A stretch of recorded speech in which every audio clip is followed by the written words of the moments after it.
Quando Godzilla, ou Gojira, foi revitalizado nos cinemas, com o filme homônimo de 2014, as intenções originais do diretor Gareth Edwards era de que seu filme funcionasse por si só, sem a necessidade de sequências, prequelas ou de estabelecer um universo cinematográfico.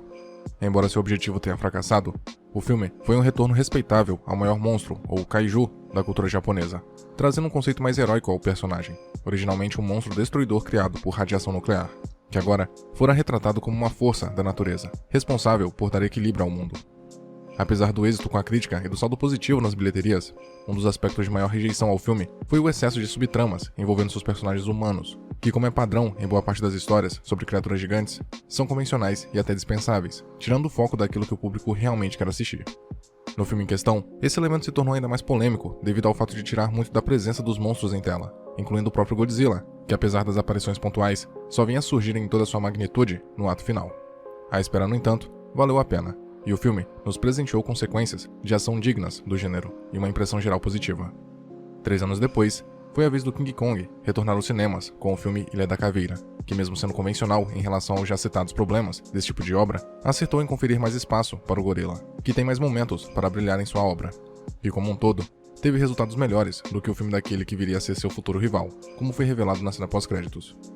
Levando as principais críticas do filme original em consideração, sua sequência intitulada Godzilla 2, Rei dos Monstros, nos dá não apenas mais tempo em tela para o monstro icônico, como também traz à tona diversos de seus arqui-inimigos e aliados, criados ao longo dos diversos filmes lançados, como os adorados Mothra e King Ghidorah. Se no primeiro filme, os monstros criados por computação gráfica já impressionavam pela escala, pela fisicalidade e pelo senso de destruição nos momentos de confronto, aqui os efeitos visuais se tornaram mais impressionantes e realistas, retratando todos os monstros clássicos da mitologia do Godzilla em seres realmente temíveis e magníficos. Infelizmente, o roteiro não consegue acompanhar a mesma dimensão de seu visual.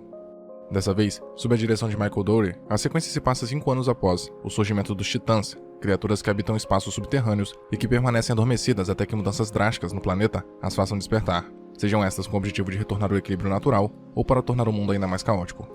Uma delas está sob análise da já conhecida organização Monarch, sendo ela uma criatura gigantesca que se assemelha a uma larva e que recebeu o nome de Mothra. Sob supervisão da doutora Emma Russell, a criatura acaba despertando e causando caos nas instalações, até que Emma usa um aparelho de sua autoria, chamado Orca, que emite frequências capazes de alterar o comportamento dos titãs.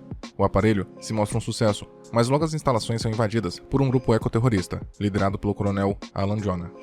Mothra consegue escapar, mas a doutora Emma e sua filha Madison são capturadas pelo grupo, juntamente com o aparelho. Em outro local, o Dr. Mark Russell, ex-marido de Emma e pai de Madison, é convocado pelos cientistas Ishiro Serizawa e Vivienne Graham para encontrarem tanto Mothra quanto Godzilla, desaparecido desde os eventos de 5 anos atrás, que inclusive acabaram resultando na morte do filho mais velho de Mark. Apesar da relutância, o Dr. Russell decide acompanhá-los e logo descobre que sua ex-mulher e sua filha estão sendo mantidas com um grupo terrorista que deseja utilizar o aparelho criado pela Dra. Emma a fim de despertar todos os monstros e devolver o mundo para seus verdadeiros donos. Diferente do que aconteceu no filme original King Kong Ilha da Caveira, a trama aqui não é apenas um fator dispensável e desinteressante, mas sim potencialmente ofensiva, devido às atitudes e motivações de determinados personagens, a começar pelo grupo terrorista e seu líder. As suas intenções de devolver o mundo de volta à Mãe Natureza, além de ser um conceito nada original, beira o absurdo devido aos meios adotados para se atingir tal fim. Tais meios se resumem a roubar um aparelho de tecnologia bastante implausível e compacto demais para conter tamanho poder e usá-lo para despertar criaturas gigantescas, capazes não apenas de dizimar toda a raça humana, mas também o próprio mundo, que o grupo supostamente pensa proteger. A situação só piora quando é revelado que a Dra. Emma não foi sequestrada, mas sim que havia feito um acordo com o coronel Alan para colocar em prática seu plano de salvar o planeta, utilizando os titãs para este fim. Além da revelação soar forçada e tola, ainda mais se considerarmos que o monólogo da cientista é acompanhado de uma montagem de cenas convenientemente sincronizadas, ela recorre ao argumento clichê de que a humanidade deve ser drasticamente reduzida para que o planeta Terra possua uma chance de sobreviver aos danos causados pelo homem. Não fosse o bastante, o plano mirabolante de Emma e do grupo terrorista cai por terra quando é revelado que o King Ghidorah não é de fato um titã, mas sim uma criatura alienígena que chegou ao nosso mundo e que ainda por cima consegue controlar o comportamento dos monstros, causando nada além de destruição e morte. Ou seja, além de terem despertado uma criatura que não faz parte da natureza, que eles obsessivamente tentam preservar da ameaça humana, ainda colocaram o mundo à mercê de sua total destruição, devido às decisões mais absurdas e estúpidas que um ser humano seria capaz de tomar. Do lado dos protagonistas, as coisas não evoluem como deveriam.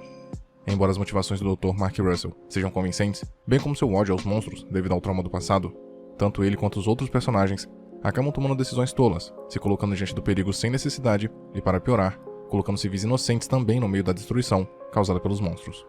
Além disso, Para pessoas que atingiram o patamar de cientistas condecorados e renomados no universo da franquia, os mesmos costumam pautar suas decisões mais pela emoção do que pela razão.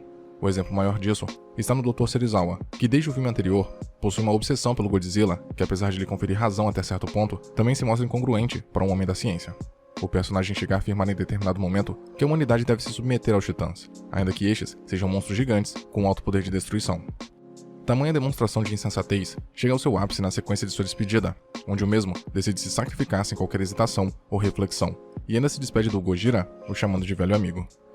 É evidente que a cena foi construída com a intenção de emocionar o público, mas o vínculo entre Serizawa e Godzilla nunca teve o espaço devido ao longo dos filmes para tornar este momento convincente. Para além das incongruências em relação à trama principal e na construção de personagens, ainda há erros menores, mais consideráveis, por todo o filme, como a protagonista infantil que consegue escapar com facilidade de uma base secreta de um grupo terrorista e ainda atravessa uma cidade inteira a pé a tempo de impedir um monstro gigantesco como o Ghidorah. Não fosse o bastante, apenas o exército norte-americano parece tomar alguma atitude acerca do ataque dos monstros, enviando aeronaves de combate e ogivas nucleares de maneira insistente, mesmo sem surtir qualquer efeito. Tais atitudes são agravadas durante a sequência em alto mar, onde os mesmos poderiam simplesmente deixar os monstros lutarem entre si e só interferir se fosse necessário, o que evitaria mais baixas e não chegaria ao ponto de quase matarem o Godzilla. Tais erros de lógica e continuidade são fruto de um roteiro não apenas relapso, mas que se rende às falhas mais comuns desse tipo de obra, principalmente no que se concerne à necessidade de dar mais espaço aos personagens humanos, em detrimento da participação dos monstros, esses que são as verdadeiras estrelas do filme. Ao fim de tudo, Godzilla 2, Rei dos Monstros, traz a diversão de um bom filme blockbuster, quando as criaturas titânicas se enfrentam em combates bombásticos, mas também o tédio e aprovação à inteligência do espectador quando apresenta os argumentos de seu roteiro, estes em sua maioria tolos, desconexos, de personagens e situações estúpidas que vencem pelo cansaço, ainda mais se levarmos em conta a duração de mais de 2 horas. Com justiça, o filme conseguiu resolver um dos principais problemas de seu antecessor, que era a ausência do personagem título por boa parte de sua duração. Na sequência, temos monstros para todos os gostos, com visuais modernos e construídos por um trabalho de computação gráfica competente, e que protagonizam momentos de ação inventivos e frenéticos, que fazem valer o ingresso, além da cena final marcante, mostrando quem é o verdadeiro rei. Por outro lado, a estupidez presente nas atitudes de seus personagens, bem como na construção do roteiro em si, acaba por comprometer o resultado do filme, que poderia ter sido muito superior. Ironicamente, não é a Mothra, o King Ghidorah ou mesmo Godzilla o monstro mais ameaçador apresentado aqui, mas sim a falta de discernimento e bom senso de seu elemento humano. Muito obrigado por ter chegado até aqui. Imagino que, de algum modo, esse vídeo tenha sido interessante para você, e por isso peço que o curta e o compartilhe para ajudar a divulgar o conteúdo do canal. Se quiser ajudar e puder, claro, torne-se membro e confira os benefícios de cada nível de assinatura. Na tela, tem mais vídeos que talvez possam te interessar. Até a próxima.